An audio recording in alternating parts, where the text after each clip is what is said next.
ಎಲ್ಲರಿಗೂ ನಮಸ್ಕಾರ. ನನ್ನ ಹೆಸರು ಚೂಡನ ಮೂರು ಟಿಪ್ಟು.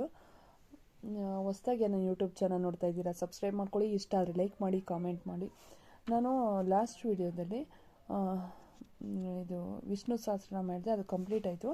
ಈಗ ಭಗವದ್ಗೀತೆದು 17ನೇ ಅಧ್ಯಾಯ ಸ್ಟಾರ್ಟ್ ಮಾಡ್ತಾ ಇದ್ದೀನಿ. ನೀವು ಯಾವುದೇ ಅಧ್ಯಾಯ ಸ್ಟಾರ್ಟ್ ಮಾಡೋ ಮುಂಚೆ ಅಧ್ಯಾಯ ಮಾಡಿ, ಅದು ಲಾಸ್ಟ್ ವಿಡಿಯೋದಲ್ಲಿ ಹಾಕಿದ್ದೀನಿ ನೋಡಿ. 17ನೇ ಅಧ್ಯಾಯ. ಓಂ ಶ್ರೀ ಕೃಷ್ಣ ಪರಬ್ರಹ್ಮಣೇ ನಮಃ. ಶ್ರೀಮದ್ ಭಗವದ್ಗೀತಾ ಅಥ ಸಪ್ತದಶೋಧ್ಯಾಯಃ. ಶ್ರದ್ಧಾತ್ರಯ ವಿಭಾಗ ಯೋಗಃ. ಪ್ರಸ್ತಾವನೆ. ಮನಸ್ಸಿಗೆ ಬಂದಂತೆ, ಇದು ಚಾಪ್ಟರ್ ಹೆಸರು. ಮನಸ್ಸಿಗೆ ಬಂದಂತೆ ಕರ್ಮಗಳನ್ನು ಮಾಡಬಾರದೆಂದು ಫಲಸಿದ್ಧಿಯನ್ನು ಬಯಸುವವರು ಶಾಸ್ತ್ರದ ಪ್ರಮಾಣದಂತೆ ಮಾಡಬಾರದು.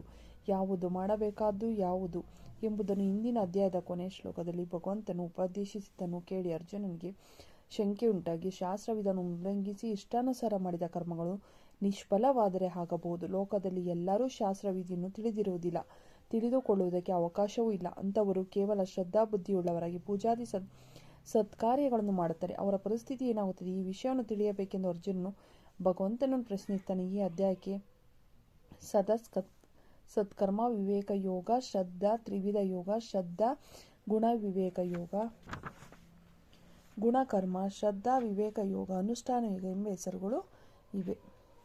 ಇಲ್ಲಿ ಮೊದಲನೇ ಶ್ಲೋಕ. ಅರ್ಜುನ ಉವಾಚ ಯೇ ಶಾಸ್ತ್ರವಿಧಿ ಮುಸ್ತಜ್ಯ ಎಂಜತೆ ಶ್ರದ್ಧಾಯಾನ್ವಿತಃ ತೇಷಾಂ ನಿಷ್ಠಾತು ಕಾ ಕೃಷ್ಣ ಸತ್ವೋ ಮಾಹೋ ರಜಸ್ತಮಃ. ಅರ್ಜುನನು ಹೇಳಿದ್ದು, ಕೃಷ್ಣ, ಯಾರು ಶಾಸ್ತ್ರ ನಿಯಮಗಳನ್ನು ಬಿಟ್ಟು ಶ್ರದ್ಧೆಯಿಂದ ಪೂಜಾದಿ ಕರ್ಮಗಳನ್ನು ಮಾಡುವರೋ ಅವರ ನಡವಳಿಕೆ ಏತಕ್ಕೆ ಸೇರಿದು? ಸಾತ್ವಿಕವೋ, ರಾಜಸವೋ ಅಥವಾ ತಾಮಸವೋ? ಶ್ರೀ ಭಗವಾನ್ ವಾಚ ತ್ರಿವಿಧ ಭವತಿ ಶ್ರದ್ಧಾ ದೇಹಿನಾಂ ಸಾ ಸ್ವಭಾವಚ ಸಾತ್ವಿಕಿ ರಾಜಸಿ ಚೈವ ತಾಮಸಿ ಚೇತಿ ತಾಂ ಶೃಣು. ಭಗವಂತನು ಹೇಳಿದ್ದು, ಅರ್ಜುನ, ಮನುಷ್ಯರಲ್ಲಿರುವ ಶ್ರದ್ಧೆ ಸ್ವಾಭಾವಿಕವಾಗಿ ಸಾತ್ವಿಕ ಶ್ರದ್ಧೆ ಎಂದು, ರಾಜಶ್ರದ್ಧೆ ಎಂದು, ತಾಮಸಿಕ ಶ್ರದ್ಧೆ ಎಂದು 3 ವಿಧವಾಗಿರುತ್ತದೆ. ಅದನ್ನು ಹೇಳುತ್ತೇನೆ ಕೇಳು. ಸತ್ವಾನುರೂಪ ಸರ್ವಸ್ಯ ಶ್ರದ್ಧಾ ಭವತಿ ಭಾರತ. ಶ್ರದ್ಧಾ ಮಯೋಂ ಪುರುಷೋ ಯೋ ಯಚ್ಛದ್ರಃ ಸಹ ಏವ ಸಹ. ಅರ್ಜುನ, ಎಲ್ಲರ ಶ್ರದ್ಧೆಯು ಅವರವರ ಮನಸ್ಸಿನ ಸಂಸ್ಕಾರಕ್ಕೆ ಅನುಗುಣವಾಗಿರುತ್ತದೆ. ಶ್ರದ್ಧೆ ಇಲ್ಲದವನೇ ಇಲ್ಲ, ಆದರೂ ಮನುಷ್ಯ ಅವನ ಶ್ರದ್ಧೆಯಂತೆ ಆಗುವನು. 4ನೇ ಶ್ಲೋಕ ಇದು. ಯಜಂತೆ ಸಾತ್ವಿಕ ದೇವಾನ್ ಯಕ್ಷ ರಕ್ಷಾಸಿ ರಾಜಸಃ ಪ್ರೇತಾನ್ ಭೂತ ಗಣಾಶ್ಚೇನೆ ಯಜ್ಯಂತೆ ತಾಮಸ ಜನಃ. ಸತ್ವಗುಣದವರು ದೇವತೆಗಳನ್ನು, ರಜೋಗುಣದವರು ಯಕ್ಷರನ್ನು, ರಾಕ್ಷಸರನ್ನು ಪೂಜಿಸುತ್ತಾರೆ. ಉಳಿದ ತಮೋಗುಣದ ಜನರು ಪಿಶಾಚಿಗಳನ್ನು, ಭೂತಗಳನ್ನು ಪೂಜಿಸುತ್ತಾರೆ. 5ನೇ ಶ್ಲೋಕ. ಅಶಾಸ್ತ್ರ ವಿಹಿತಂ ಘೋರಂ ತಪ್ಯಂತೆ ಯೇ ತಪೋಜನಃ ದುಂಬಹಕಾರ ಸಂಯುಕ್ತಃ ಕಾಮರಾಗ ಬಲಾನ್ವಿತಃ ಕರ್ಷಯಂತಹ ಶರೀರಸ್ಥಂ ಭೂತಗ್ರಾಮಮಚೇತಸಃ ಮಾಂ ಚೈವಾಂತಹ ಶರೀರಸ್ಥಂ ತಾನ್ ವಿದ್ಯಾಸುರ ನಿಶ್ಚಯಾನ್. ಕಾಮರಾಗಗಳ ಆವೇಶಕ್ಕೆ ಒಳಗಾಗಿ ಸ್ವಾತಿಶಯ ಮತ್ತು ದಂಭದಿಂದ ಕೂಡಿದವರಾಗಿ, ಶಾಸ್ತ್ರಾಜ್ಞೆಯನ್ನು ತಿಳಿಯದೆ ಮೂಢರಾಗಿ, ಶರೀರೇಂದ್ರಿಯಗಳನ್ನು ಅವುಗಳಲ್ಲಿ ಅಂತರ್ಯಾಮಿಯಾಗಿರುವ ನನ್ನನ್ನು ಸ್ವರಗಿಸುವವರಾದ ಆ ಅವಿವೇಕಿಗಳನ್ನು ಅಸುರರಂಥ ಕಟುಕ ಮನಸ್ಸಿನವರಿಂದ ತಿಳಿ. ಆಹಾರಸ್ತ್ವಪಿ ಸರ್ವಸ್ಯ ತ್ರಿವಿಧೋ ಭವತಿ ಪ್ರಿಯಃ ಯಜ್ಞಸ್ತಪಸ್ತತದಾನಂ ತೇಷಾಂ ಭೇದಮಿಮಂ ಶೃಣು. ಎಲ್ಲರ ಆಹಾರದಲ್ಲಿಯೂ ಹಾಗೆಯೇ ಯಜ್ಞ, ತಪಸ್ಸು, ದಾನ ಇವುಗಳಲ್ಲಿಯೂ ಪ್ರಿಯವು 3 ವಿಧ. ಅವುಗಳ ಭೇದವನ್ನು ಕೇಳು. ಆಯುಸ್ಸತ್ವ ಬಲಾರೋಗ್ಯ ಸುಖ ಪ್ರೀತಿ ವಿವರ್ಧನಃ ರಸ್ಯಃ ಸ್ನಿಗ್ಧ ಸ್ಥಿರ ಹೃದಯಃ ಆಹಾರ ಸಾತ್ವಿಕ ಪ್ರಿಯಃ.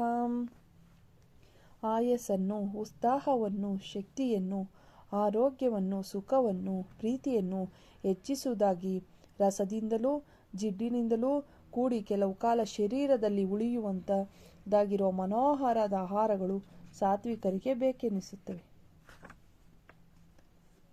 ಕಟ್ಟಂಲ ಲವಣ ತುಷ್ಣ ತೀಕ್ಷ್ಣ ರೂಕ್ಷ ವಿದಾಹಿನಃ ಆಹಾರ ರಾಜಸಶ್ರೇಷ್ಠ ದುಃಖ ಶೋಕಮಯಪ್ರದಃ. ಬಹಳ ಖಾರ, ಹುಳಿ, ಉಪ್ಪು, ಬಿಸಿ, ತೀಕ್ಷ್ಣ, ಒಣಗಿರುವಿಕೆ, ಸೀದವುಗಳನ್ನು ಅಥವಾ ಉರಿದವುಗಳು, ಒಡನೆ ಆಗುವ ಪೀಡೆಯನ್ನು, ಆಮೇಲೆ ಆಗುವ ದುಃಖವನ್ನು, ರೋಗವನ್ನು ಉಂಟು ಮಾಡುವಂತಹ ಆಹಾರಗಳು ಇವು ರಾಜಸರಿಗೆ ಬೇಕೆನಿಸುತ್ತವೆ. ಯಾತಾಯಾಮಂ ಗತರಸಂ ಪೂತಿ ಪರ್ಯುಷಿತಂ ಚ ಯತ್ ಉಚ್ಚಿಷ್ಟಮಪಿ ಚಾಮೇದ್ಯಂ ಭೋಜನಂ ತಾಮಸ ಪ್ರಿಯಂ.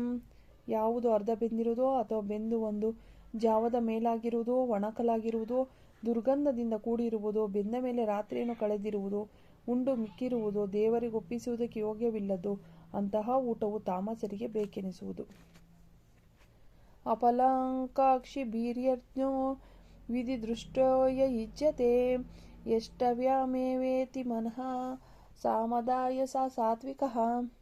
ಫಲಾಸಕ್ತಿ ಇಲ್ಲದ ಕರ್ತವ್ಯ ಭಾವನೆಯಿಂದ ಸಮಾಧಾನ ಚಿತ್ತದಿಂದ ಶಾಸ್ತ್ರವನ್ನು ಅನುಸರಿಸಿ ಮಾಡುವ ಯಜ್ಞವು ಸಾತ್ವಿಕ ಯಜ್ಞ.